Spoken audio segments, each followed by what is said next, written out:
BB 12000. Des 4 séries de locomotives produites pour l'artère nord-est, les BB 12000 vont connaître une longévité exemplaire due à leur solidité. Surnommées fer à repasser par les cheminots, elles vont assurer une carrière plus longue que celle des autres machines à cabine centrale, comme les CC 14100 par exemple. Du Havre à la frontière suisse.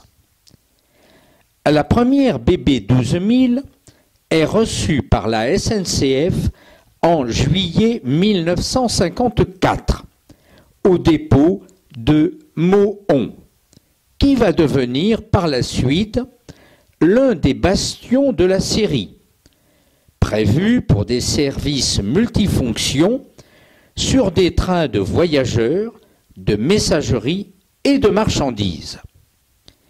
Mais l'arrivée des BB 16000 les cantonne à la seule activité des trains de fret, avec corrélativement une extension de leur service, qui se développe considérablement au fur et à mesure des électrifications.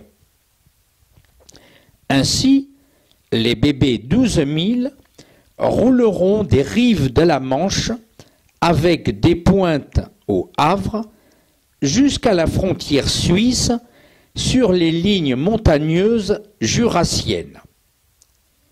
De juillet 1954 à décembre 1961, la SNCF met en service 148 locomotives de cette série de fer à repasser, un surnom qui leur a été attribué en raison de la forme de la machine avec une cabine centrale et des 2 capots de part et d'autre.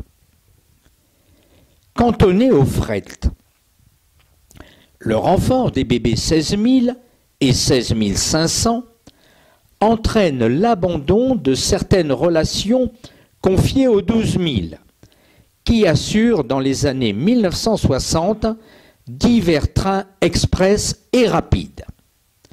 Elles reprennent la traction de trains omnibus entre Paris et Amiens, mais aussi autour de Strasbourg, Lille et Nancy. En 1963, elles abandonnent les trains de prestige, tels le Simplon Express, au profit des BB 16500 circulant en unités multiples. À la fin des années 1970, la série est totalement exclue des services voyageurs, la SNCF disposant d'un parc suffisant de locomotives monocourants ou bicourants pour ce type de service. Cantonnée au seul service des marchandises, la série bénéficie d'améliorations techniques, mais elle est mal aimée des conducteurs, car bruyante et fatigante. En effet, ils doivent constamment tenir la tête tournée à 90 degrés pour assurer leur travail.